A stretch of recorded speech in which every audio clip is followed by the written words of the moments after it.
Good evening, everyone. Excellent. Right, although you might not know it to look at me, I am indeed the best man. For those of you that don't know me, my name's Andrew, but most of you, or some of you in here, will know me more simply as Nest.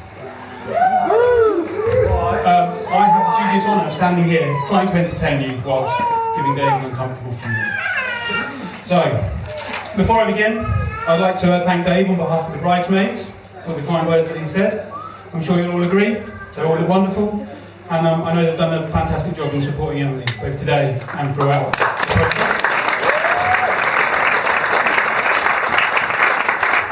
I'd also like to echo the sentiments of Kevin and Dave. Emily, you look absolutely stunning. So.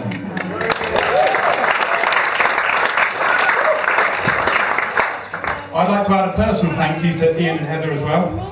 Over the years, they've given me food and shelter, as well as a few others around the room I can see. And they've supplied us with booze when we have been a bit in need of it. So it always has been and still is very much appreciated. So thank you. Right. Finally, another thanks for Dave from the Stags. We all had a great time in Nottingham, largely down to your antics. So we've all had a whip round and we've bought you a present as well. So something for the dance floor later. Get out.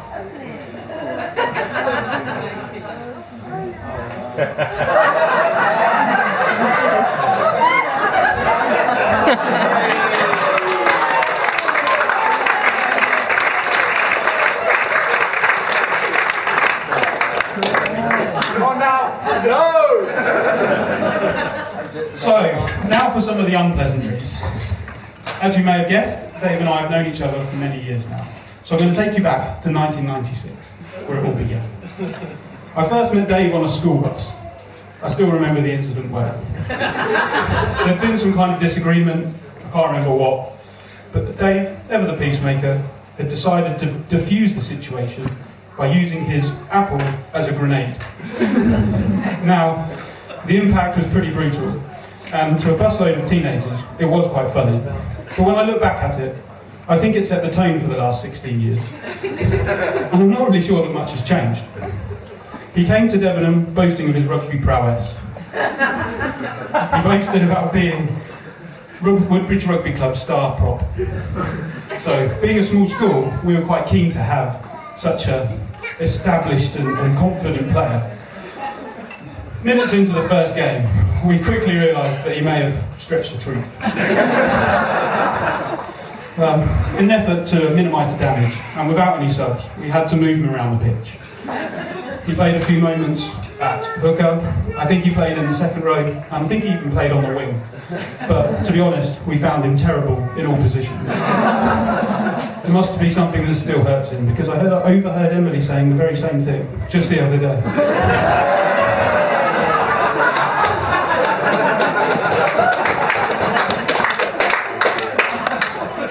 We've stayed friends through high school, on to sixth form, despite a few difficult and testing events. The strangest and most disturbing still sticks in my mind. I walked into his bedroom and I found him and another man comparing their manhood for appearance and size. Whilst I still really don't know what to make of this.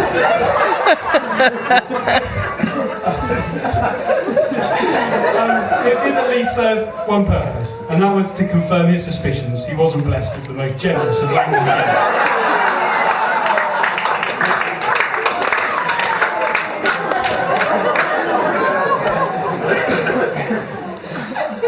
After both of us failed our first year, I found myself in Plymouth and we were reunited.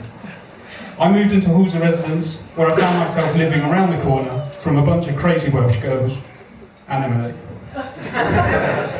From there, it didn't take long for Dave and Emily's paths to cross. Now, at this point, it becomes obvious how Dave is so thankful to me for introducing him to the love of his life. But it also becomes clear that if Kevin is looking for someone to blame, that is most likely me. So Kevin, probably owe you a beer.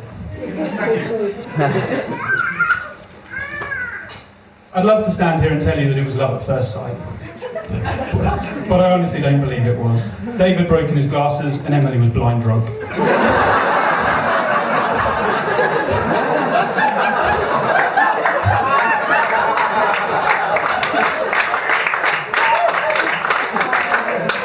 Instead, I think it was down to Dave's uncharacteristic hard work, perseverance, and determination that finally wore Emily down.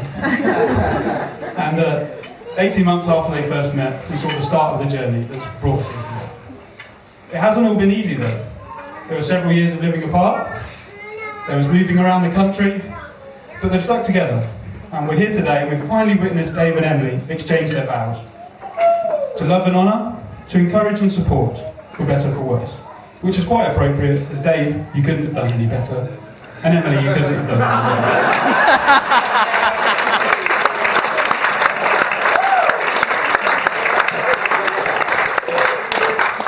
Now, at this point, tradition dictates that I say something meaningful and profound about marriage.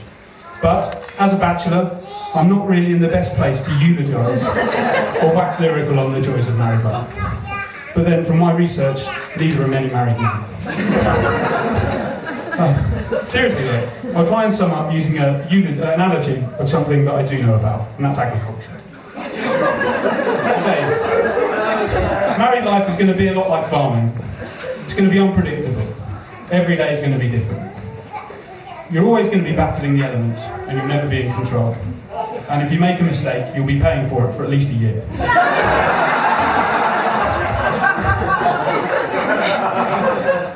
Now, to finish this off, I wanted to do something different. We all know Dave fancies himself as a musical hero, particularly in the genre of heavy metal and gangster rap. So I really wanted to prepare something to pay homage to these talents. However, I don't really think I can do either of them justice. So I'm going to attempt to sum up, whilst we're in these beautiful surroundings, using the medium of poetry. So this is very tentatively called unique.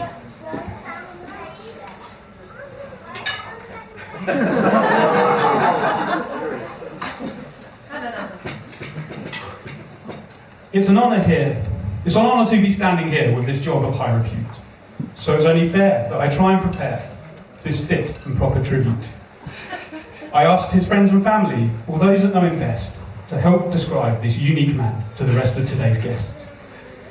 Erudite and cultured, sophisticated, suave and brave, elegant and tactful. They're all the words that no one gave.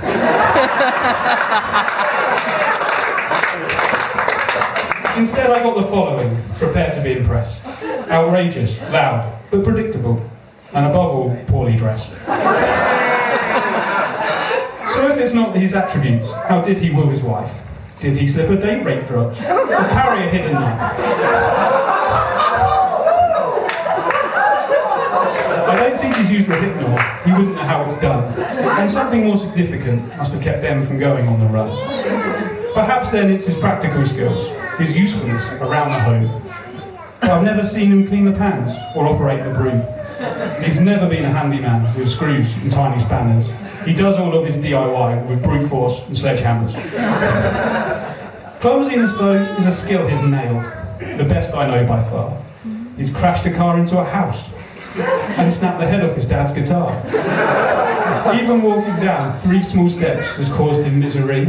He tripped over an innocent man and lost all feeling in his knee. His allegiance to technology changes quicker than the tide. I've never known a man to be so quick to change his mind. So if you've bought your mobile phone based on advice off this chap, I feel your pain. I've done it too. I've got a phone that's fit for scrap.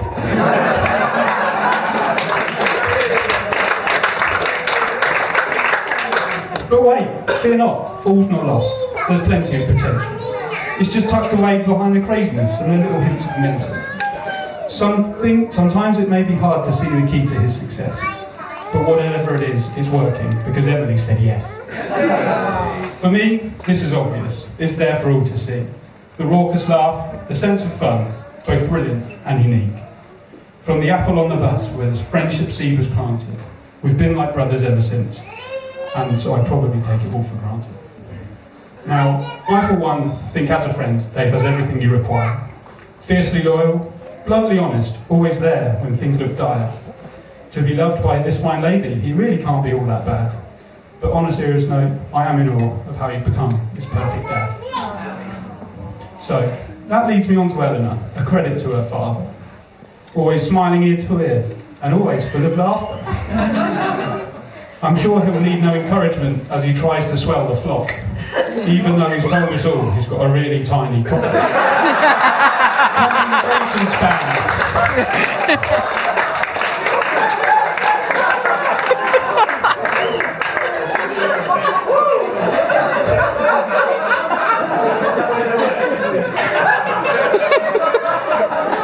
I promised Dave I'd keep this clean. It's not been too distressing. I've not mentioned once your love of porn, and I've glossed over the cross-dressing. So let me draw this to a close. Fear not, the end is near. I couldn't think of any more rhymes, and I'm desperate for a beer. So here's to your perfect future, of true love and endless laughter. We wish you both every success, from now and forever after. The deed's now done, you can kiss the bride, but for once, be a little subtle. We wish you all the love in the world. You're the truly perfect couple.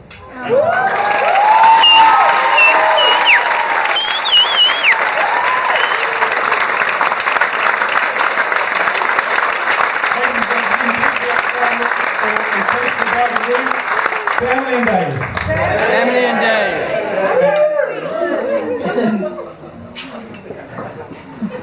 You can stop the clock.